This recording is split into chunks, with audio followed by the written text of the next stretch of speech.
Thank you, brother. That was very good. Very excellent.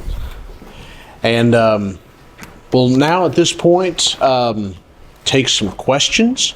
And we're going to do it a little bit different this year in the sense that we want comments and we want questions. But with comments, we're going to kind of truncate those a little bit, and there will be a timer on comments. So they're not just going to. We don't need another sermon in addition to his. He did a great job just by himself. And so if you have a comment, we would appreciate it if you keep it to the point. But Brother Ramsey here will pass you the mic. Are there any questions that any of the men would like to pose to Roger? Glenn Hare. You talked about using the aptitude testing to help in advising your children about the way that may be most beneficial to them. What about any interest inventories and such as that? Interest in formal testing and interest to help guide them along that way.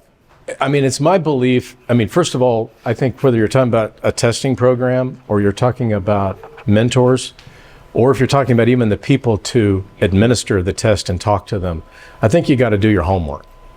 Just like we wouldn't send out someone to spend time with someone if we didn't think that they had a good reputation or couldn't be reliable or whatever. What I have actually come to understand, not only through the experience that I described, but also with some of the other young men that I've worked with, aptitude tests are readily available. It's really about who's explaining them. And someone who's gifted to understand and deliver the message in a way that is helpful to them in the future, where they can start to sort of visualize, here's the stuff that I'm pretty good at, here's the stuff that's natural for me. How would that show up later in life? What would be the opportunities?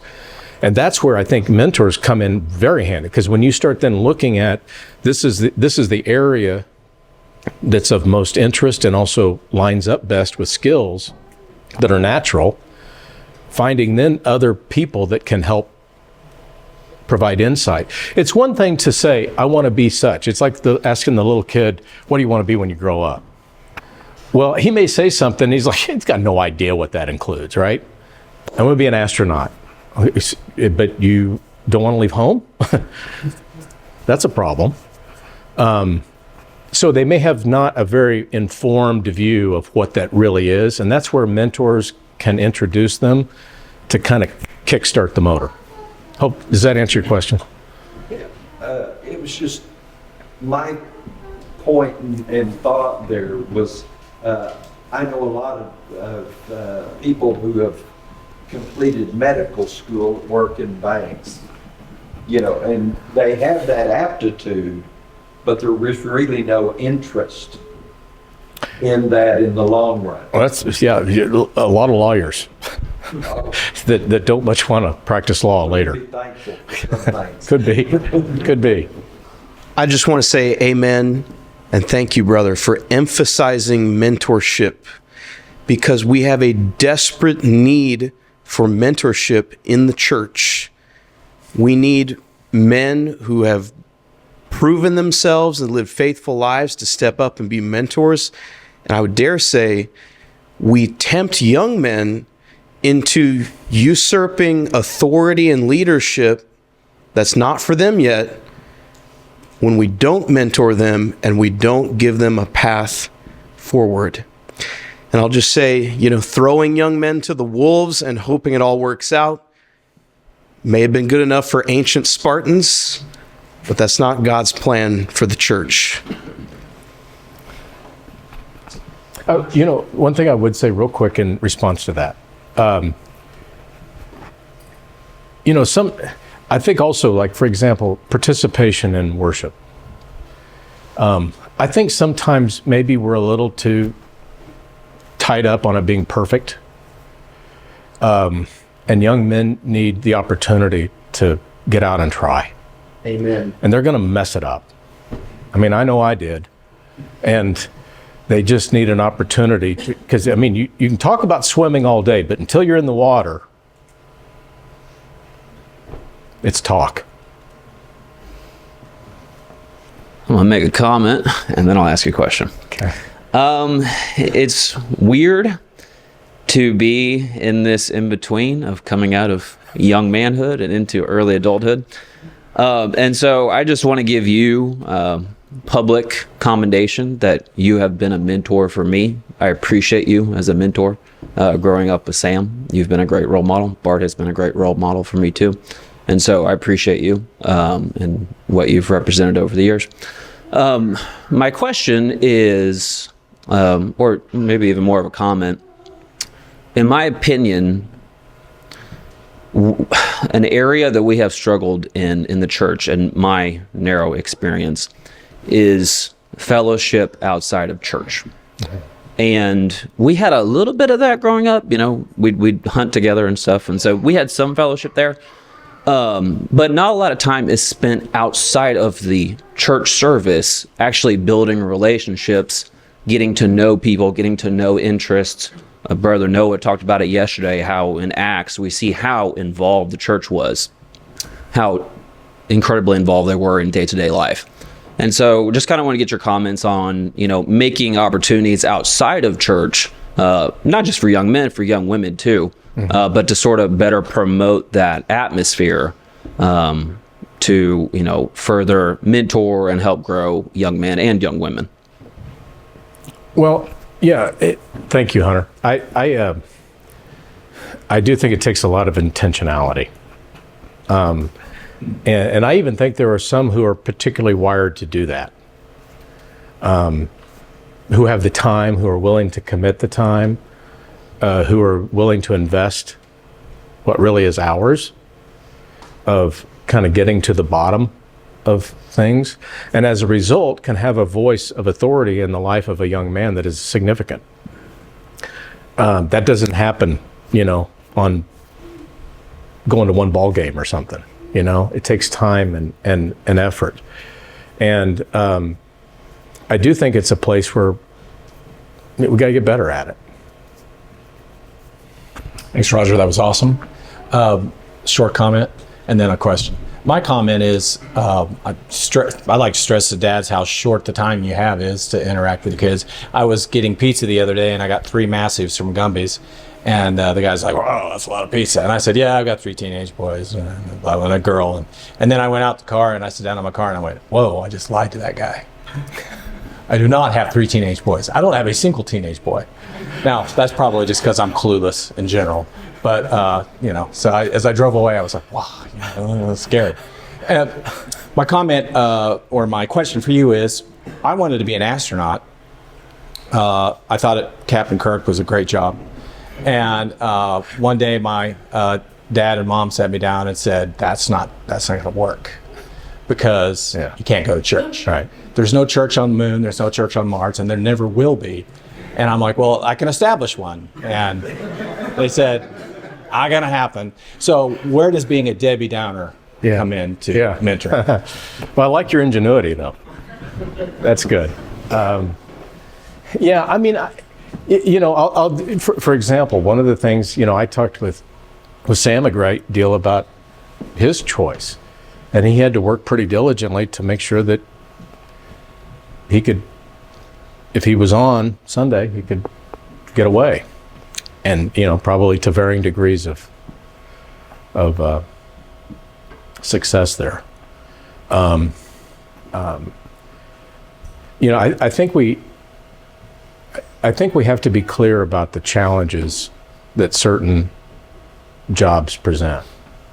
Sometimes, though, there is an interest in a particular area that we probably shouldn't avoid either, because most areas of work are complex, and there are different areas of maybe a particular kind of discipline that could still work fine. There are different roles within an organization, for example. There are different jobs with respect to different job types that maybe won't require the same level commitment or travel or days.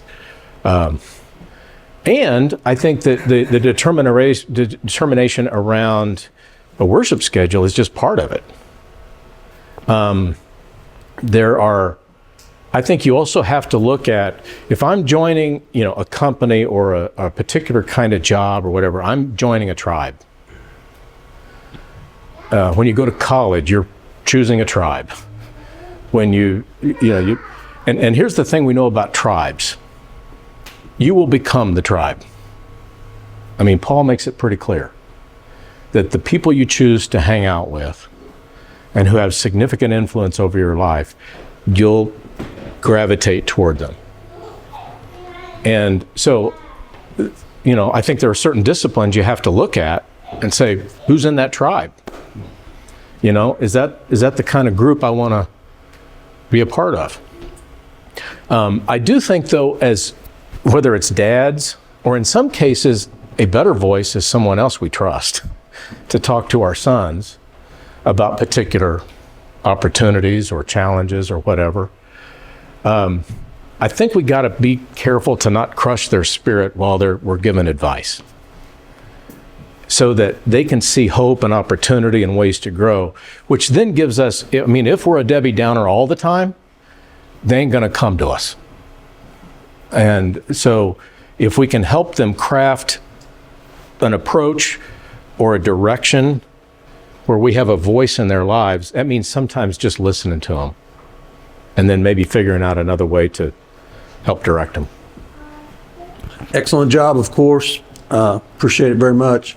When you were doing your research, did you see any, this mentoring, any age groups, like a 66-year-old person mentoring a 20-year-old person? Is it as effective as maybe a 25-year-old person trying to mentor? Did you see any numbers like that with age gaps? I did. That's my question. Now I got to make a point. Okay. Or I'm making an observation or whatever we've been calling it. When you were talking about doing things uncomfortable as a dad, yeah, I was thinking about the deer hunting time. Yeah. When you approached me, it's like, I need help. I need to learn how to deer hunt. Yeah, that was great. Yeah, it wouldn't have been well if it wouldn't have gone well if I was in charge of that. Last year when we had the discussion about different generational differences, actually what I think you would find today is that young men would be great with a 66-year-old. That their willingness to engage with someone who is older and is willing to spend the time with them is enormous. A couple of reasons, in my opinion. With age, we mellow out a little bit. It's not as... And I think if particularly those of us who probably have the time now to be a little slower, more engaged, should take advantage of that. I think young men, particularly in this generation, actually look up to older men who have had some success and have some miles on them. And I think they can impart a lot of wisdom as much as direction. So I wouldn't jump to the conclusion that somebody, it's like decide, well, the pretty girl isn't going to date me, so I'm not even going to ask, I think it's more, am I willing to have the courage to engage with them and be vulnerable? And say, I can't tell you how bad I messed that up. But here are some ideas I've learned as a result. I'm glad I'm going last because I don't really have a question, but I wanted to commend you for mentioning something that not a lot of people really mention. You mentioned the fatherless in your presentation, and we know James talks about caring for widows and orphans, but we don't often think about how many times in the Old Testament they're rebuked for not caring for the fatherless. And I think that's something us as men, older men especially, need to be on the lookout for in a congregation. Is we've got a lot of young men in the church who they either don't have a father in their life or they don't have a good role model in their life. Yeah. And I think that's something, I was one of those kids. And so I'm really thankful for older members of my family. I'm really thankful for members of the church who took an interest in me and mentored me, like you were talking about. And so I think that's something I'd really like to commend you for mentioning. And if you had any other thoughts on that, I'd be interested to hear. You know, one of the things that I think we're very fortunate about is that for most congregations of the Lord Church, it's not a number that is also evident in society, right? Which is great. But I don't think that lets us off the hook in terms of having a responsibility to see how other boys and young men are developing and taking an interest in what that looks like. You know, Bill's right. I mean, but I could also give you a bunch of other stories too about areas that I wasn't so gifted at, but I knew people that were. There's a friend of mine wrote a book. He's in Dallas. Bob Bodine is his name, and he does a lot of searches for like coaches and stuff like that in college athletics. And he wrote a book called The Power of Who. And it talks about how we underestimate the contacts we have. That a lot of times, you know, the answer to a question, or in this case, someone that we can recommend, or a connection we can make, or a place we can go find and learn something, is 1, 2, 3, 4, 5 phone calls away to other friends. And they have something in, oh, well, you know, I don't know anything about that, but my friend Jim does. And so I don't think it's rocket science. I think it's just a matter of deciding, I'm going to jump in the water on this and invest in somebody. And just like every other relationship, we have to be willing to be hurt, disappointed. It may not go well. But God's still faithful in that, and I'm convinced even in the worst situations he can redeem. You have any closing comments? Thanks.